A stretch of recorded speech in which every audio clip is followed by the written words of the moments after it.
Olá, gente. Sou o professor Marcos Dominici e a gente vai falar hoje sobre arte pré-histórica. E a gente vai falar sobre alguns períodos específicos, o período paleolítico e o período neolítico, fazendo referência à pintura, escultura e arquitetura, né? Só que para que a gente tenha uma noção, os homens pré-históricos, ou o que a gente costuma chamar de homens das cavernas, eles não moravam nas cavernas. Como assim, professor? Então vamos entender primeiro, antes de eu começar a criar esse tumulto na cabeça de vocês, que para a gente a arte em si, não a história convencional, porque a gente faz parte desse processo, a gente não está dissociado disso. Para a arte, especificamente, a gente tem duas fases da pré-história, né? Não são essas duas, deixar claro isso. Uma delas, o período paleolítico e o período neolítico. É, professor, e o período mesolítico? Pois é, para a história é interessante. Para a arte, a gente faz um pacote, um combo, e junto o mesolítico com o neolítico, que seria a idade da pedra polida e a idade dos metais, o período de transição, entre outras coisas. Novamente, repetindo, para a arte a gente tem duas fases distintas, o período paleolítico e o período neolítico. O paleolítico ele é dividido em duas partes, o inferior e o superior, certo? O inferior é o início, o processo de evolução, onde esse homem começa a sair do macaco até chegar no homem como a gente conhece. Eu não vou falar hominídeo aqui, porque senão vou matar a minha intérprete, né, que seria um homem pré-histórico. Professor, o que o senhor está falando? Para a arte, a gente tem isso aqui, ó, é o período paleolítico superior, quando o homem começa a se organizar em grupos de caçadores. Por que isso é importante para a gente? Porque esses caçadores é que serão os primeiros artistas, abre aspas, porque este homem pré-histórico, que não é das cavernas, já explicar isso para vocês, né, ele frequenta as cavernas, ele bate o ponto dele nas cavernas, mas ele não mora nas cavernas. Por quê? Porque a caverna, na verdade, é um local provisório. Lembrem-se que na história vocês estudaram que ele era nômade. Então, essa caverna ela vai ser um local onde ele vai se abrigar temporariamente por temporadas, né? Vamos pegar uma caverna para passar uma temporada, né, no final de semana. Ele leva todo mundo da pré-história junto, porque a gente vai fazer uma caçada. O que a gente vai caçar, professor? A gente vai caçar um mamute, vamos caçar cavalos. Eles comem cavalos, né? Tem gente que ainda faz isso. Só tem um detalhe. Quando eu falei de caçadas, eu tenho que esquematizar minha caçada num desenho e mostrar para todo mundo A, B, C, X, Fernando, Railson, você vai fazer. Então, esse desenho que a gente julga pré-histórico ou as pinturas rupestres, elas na verdade são planos de como a coisa vai ser feita. Espera aí, deixa eu ver se eu entendi. Então, as pinturas rupestres, as primeiras manifestações, que não são as primeiras, né, a dança e a música provavelmente vieram antes, mas a pintura rupestre ela passa a documentar o que acontece naquele período. E quando é que ela começa a acontecer? No período paleolítico superior. Essa pintura rupestre ela tem duas características bem distintas, o naturalismo e o misticismo. Como assim, professor? O homem pré-histórico, o homem das cavernas, o homem do período paleolítico superior, o homem da idade da pedra lascada, certo? Por isso que chama paleo, antiga, litos, pedra, né? Ele representa tudo que ele vê. Sol, chuva, caçadas, necessidade de sobrevivência básica. Vamos fazer uma festa na casa do John, né, que é o nosso produtor aqui. Então a gente vai fazer o quê? A gente vai chegar, comer, beber, acabou comida lá, terminou, vamos para casa de Isaac. E assim por diante. Isso é o nomadismo. O misticismo é porque este homem pré-histórico, ele desenhava o animal na parede da caverna e ele julgava que esse animal já morto no desenho teria como fim uma boa caçada. Espera aí, deixa eu ver se eu entendi, né? Deixa eu conseguir passar o slide. Então, esse desenho, na verdade, é um plano, um esquema tático, né, para dizer o que cada caçador vai fazer. Então, a gente vai caçar 3 cervos e eu vou mandar o caçador mais habilidoso para alvejar um, o outro mais habilidoso. Opa, como é que o senhor sabe que ele é mais habilidoso?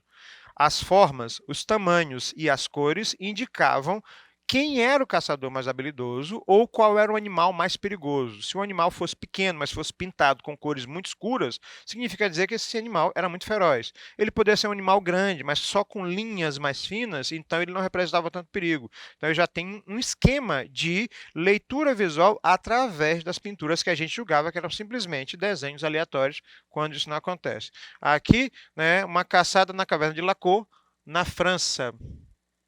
Passa, neném. Bom, esse período paleolítico, ele cria o que a gente chama de pinturas rupestres. As pinturas rupestres são representações do cotidiano, mas representações normalmente prévias e feitas por caçadores. E a maioria dessas pinturas, elas são feitas a partir de um processo lento. É como se fosse aquele filho que a gente tem, é como se fosse aquele irmão que é criança, é como se fosse aquele primo, aquele sobrinho, aquele vizinho. Dê uma caneta, dê um giz de cera para uma criança de 2, 3 anos e espere para ele fazer pinturas rupestres na parede da sua sala, porque é assim que uma criança começa a desenvolver. É o mesmo procedimento na pré-história. E aí ele começa a representar as figuras que são esquemas de comunicação prévios nas paredes da caverna, e ele não mora lá, mas ele se comunica através delas, assim como ele começa a representar esculturas. E a escultura, né, é justamente a figura feminina que a gente vai falar e já explicar para vocês por quê. Certo? Nós temos aqui a Vênus de Willendorf. Professor, essa escultura tem quantos centímetros de altura? Centímetros. Ela tem 11 centímetros de altura. 11,5, 11,4. Né? Professor, por que ela é desse jeito? Porque na visão antropomórfica do homem pré-histórico, essa aqui é a mulher grávida, com seios grandes, uma barriga grande e o pescoço por causa do tamanho do peso. Mas, professor, por que isso era importante? Por quê? Porque, graças a Deus, né, a figura feminina tem uma capacidade que a figura masculina não tem ainda. Então ela era endeusada, olha que interessante. E aí essas esculturas eram justamente para colocar o nível de importância que essa mulher tinha nesse sistema social pré-histórico. Por quê? Porque ela era responsável de trazer mais pessoas para a tribo, mais filhos caçadores, mais figuras masculinas e outras femininas que iam aumentar, né, a possibilidade de sobrevivência. Certo? A Vênus de Willendorf ela tem mais ou menos 29 mil anos de existência e ela foi simplesmente moldada de barro e secada à sombra e foi encontrada muito tempo depois. Ok? Ela está no museu em Viena, na Áustria. Vamos lá? Essa pintura rupestre, né, ela na verdade é uma representação pictórica. Professor, o que é pictórico? Né? É como você representa aquele boneco de palito e diz é uma figura masculina. E aí você coloca um cabelo e diz que é uma figura feminina, mas é muito relativo isso. É como você chegar no banheiro e encontrar os pictogramas, o bonequinho de um e o bonequinho do outro para identificar. Isso é uma figura pictórica. E aí, esses desenhos, na verdade, são a forma de vocês comunicar, porque não tem a verbalização ainda, e aí tem uma máxima que a gente diz assim, a pessoa não está entendendo. Desenha para ele para ver se ele entende, porque desenhado, que é uma linguagem universal, às vezes fica mais fácil. Às vezes até para desenhar mãos. Por que eu falei mãos? Por quê? Porque as primeiras formas de comunicação provavelmente foram as mãos e negativos.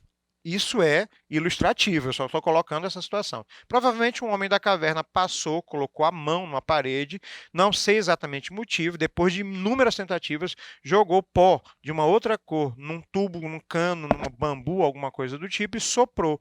Aí ele conseguiu o formato da mão dele em negativo. Nossa, que coisa. Para parecer estranho, mas isso, na verdade, é a forma que ele conseguiu entender que aquele desenho resultante na parede tinha o formato da mão. Só que ele não fez isso, provavelmente, na primeira tentativa. Ele deve ter passado dias, semanas, até um outro homem pré-histórico passar e ter a atenção chamada e, depois de muito tempo, chegar à conclusão de que era, né, o mesmo formato da mão dele. E isso demorou bastante tempo. E aí eles saem dessas mãos em negativos, né, que tem uma série de representações em várias cavernas do mundo. Essa aqui, né, é na França também. E chega nesse desenho que é a caçada em si. Então, quando você olhar um desenho pré-histórico, lembrem-se que ele não é um desenho aleatório, não é uma pintura rupestre aleatória. Ok? O interessante sobre as pinturas rupestres é que elas vão evoluindo, é óbvio, né? Elas vão evoluindo. E à medida que você sai do período paleolítico superior e entra no período mesolítico e neolítico, que para a gente é um combo só, essas pinturas começam a ganhar formatos diferentes. Elas não são só representações do que era feito antes, mas elas passam a ser representações do cotidiano, né? E aí você tem cerimônias, casamentos, uniões, sacrifícios, entre outras coisas que possivelmente os antropólogos começaram a descobrir através dos desenhos que são chamados de pinturas rupestres. Por isso é que elas são tão importantes. Elas são os únicos registros que a gente tem para tentar decifrar o que esse homem pré-histórico do período paleolítico, o homem das cavernas, fazia. Okay? Essa aqui é na Argélia, na África. Essa aqui é no Brasil. E aí você já tem uma característica diferente sobre a pintura rupestre brasileira. A gente vai falar sobre a pintura brasileira numa aula específica, mas no geralzão a gente vai ter uma noção do que é isto aqui. ok? Então, essa arte pré-histórica, ela utilizava o quê? Para pintar sangue, carvão, ossos carbonizados, flores, frutas, fezes, tanto de animais quanto humanos, óxidos minerais, entre outras coisas. A maior parte da pintura rupestre ou das cavernas que a gente tem foram encontradas na Europa, certo? Mas não quer dizer que o Brasil não tem. Aqui vizinho da gente no Maranhão, no sul do Piauí, São Raimundo Nonato, né, e 7 cidades, a gente tem um sítio arqueológico maravilhoso. Sugestão, conheçam. A representação de um bisão, né, que é uma espécie de boi gigante, um touro gigante, que era um dos elementos de caçada, e como ele está muito intenso aqui, significa dizer que ele era muito perigoso. Animais de médio porte e menos perigosos, tanto é que você começa a ver figuras mais claras, as figuras humanas começam a ter uma definição mais específica, essa aqui na região do Saara. As figuras humanas numa ação cotidiana, uma cerimônia, uma festa, alguma coisa do tipo, né? Então a gente tem que parar para entender cada figura. Eu não vou fazer o estudo antropológico, eu quero que vocês comecem a perceber que não são figuras aleatórias, certo? E a perspectiva de como este homem começava a representar para tentar chamar os outros, assim, a gente vai caçar um bisão, né? Eu não vou fazer grunhidos pré-históricos, isso é meio ridículo, mas imagina essa situação, beleza?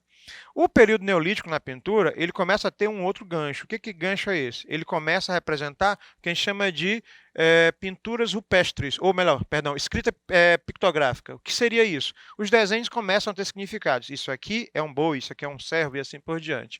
E aí ela começa a ter, cada desenho desse, mais geométrico, mais abstrato, começa a ter um significado específico. É como se eu criasse, não, eu criei, na verdade, a partir disso, a base do que vão ser os alfabetos nas civilizações. A escrita cuneiforme, os hieróglifos, entre outras coisas.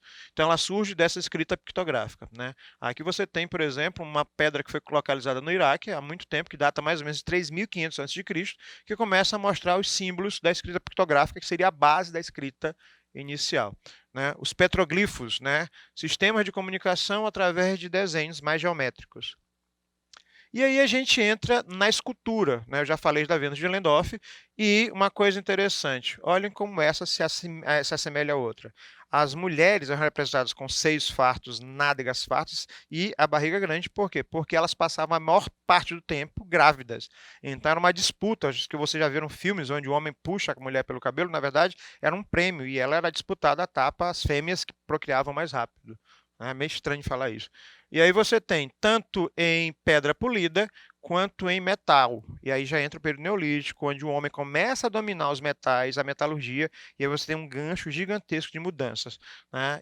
E o homem sempre tem necessidade de fazer essa representação física e antropomórfica, ou seja, na forma humana, das figuras para essa representação. E a gente entra no nosso último tópico, que seriam as formas de construções da pré-história. Que formas de construções são essas? O homem pré-histórico construía? Construía. Né? Só para deixar claro que o nosso nativo, né, que é chamado de índio no Brasil, ele tem um processo de construção que é diferente do homem pré-histórico em níveis mundiais. Então, como é que ele vai fazer? Ele utiliza pedras para fazer. Por causa dessa utilização de pedras, que são chamadas de megalíticas, ou arquitetura megalítica. Mega, gigante, litos, né, é uma palavra grega que significa pedra. Mega, gigante, então deixa eu ver se eu entendi. As construções eram gigantescas, feitas de pedra. E aí, na pré-história, além daquelas palafitas que vocês estão acostumados a ver, a gente tem outras construções que são bem distintas e bem pertinentes. Né? Quem já viu imagens desse tipo vai entender. Menires, uma pedra só, fixada no chão. Dômens, duas pedras com uma sobre elas. Cromlechs, a reunião de dômens e menires. Mas muitos cromlechs são chamados de dômens, então entendam essa situação. E, por último, que eu vou mostrar para vocês, os nurags. Então, a gente tem os menires, dômens, cromlechs e os nurags. O que era um nurag? Parecia um iglu de pedra sem o teto. Professor, eu não estou entendendo nada, então vamos partir para a prática. Menires, pedras gigantes, só deixar claro que essas pedras eram cortadas e polidas na medida do possível pelo homem que a gente julga pré-histórico do período neolítico. Então ele já não é tão pré-histórico, porque ele começa a desenvolver processo. Então, na Ilha de Páscoa tem estátuas que são menires que têm formatos antropomórficos, ou seja, figuras humanas. Não me perguntem como aquilo foi feito. Quem gosta de teoria de conspiração ali é um bom. Joga na internet, vai Menires da Ilha de Páscoa, estátua e surta, porque ali dá para a gente fazer uma série de teorias, porque aqui a gente já se pergunta como é que este homem da pré-história arrancou, porque essas pedras não eram no mesmo lugar, uma pedra a mais ou menos 20 quilômetros, que pesa entre 4 a 40 toneladas, e colocou ela em pé. Eis a pergunta. Se vocês acham incrível, então partir para isto aqui. Parece a casa do Fred Flintstone. Quem conhece a referência do desenho animado sabe o que eu estou falando. Os Flintstones, que é um desenho antigo, mas que já foi refeito inúmeras vezes e vocês já assistiram, ele é uma releitura dos Dômenes, duas pedras com uma em cima. Bom, essa aqui é pequenininha, eu vou mostrar uma maior. Dômenes, outros Dômenes e o mais fabuloso deles todos, né? O Nurag, já mostrar para vocês. Outro Nurag, que é uma casinha feita com pedra empilhada, assim, qualquer tipo de cola, ela só vai sustentando pelo peso. Stonehenge, na Inglaterra. Esse talvez seja a mais fabulosa deles todos. 300 metros de diâmetro, pedras com até 8 metros de altura, que pesam até 40 toneladas, que foram deslocadas a distâncias de mais ou menos 20 a 40 quilômetros, né? Para se ter uma noção, é daqui para uma outra cidade, daqui de onde a gente está, de São Luís, e elas eram colocadas, ainda tinha esse, cortadas e eram colocadas em pé. Professor, para que servia isso? Algumas pessoas acham que era, né, um local de cerimônias funerárias, um local de sacrifícios humanos, um local de sacrifícios de animais, um gigantesco relógio de sol. Não dava para fazer um menorzinho, não, professor? Um sistema de controle de dia, noite, tempo e assim por diante. Eu não posso garantir para vocês o que é, mas eu posso garantir que foi feito na pré-história porque os arqueólogos e antropólogos fizeram estudos de carbono no solo e descobriram, porque achavam que isso era uma construção medieval, cheia de pormenores místicos, fadas, feiticeiros, e descobriram que isso aí foi feito na pré-história. Pronto, acabou a graça. Ele é bonito? É bonito. Como foi feito? Não sei. O que eu tenho são teorias e vou deixar vocês malucos. Essa é o objetivo da aula de hoje, né? Professor, onde é que fica isso? Na Inglaterra. E isso aqui é o formato original. Aquela imagem que eu mostrei anterior, ela é já desgastada de mais ou menos uns 10, 12 mil anos atrás. Mas originalmente, esqueci de comentar, é um círculo perfeito com círculos internos, ó, os dômenes externos, os menhires internos e mais dômenes até formar o Stonehenge.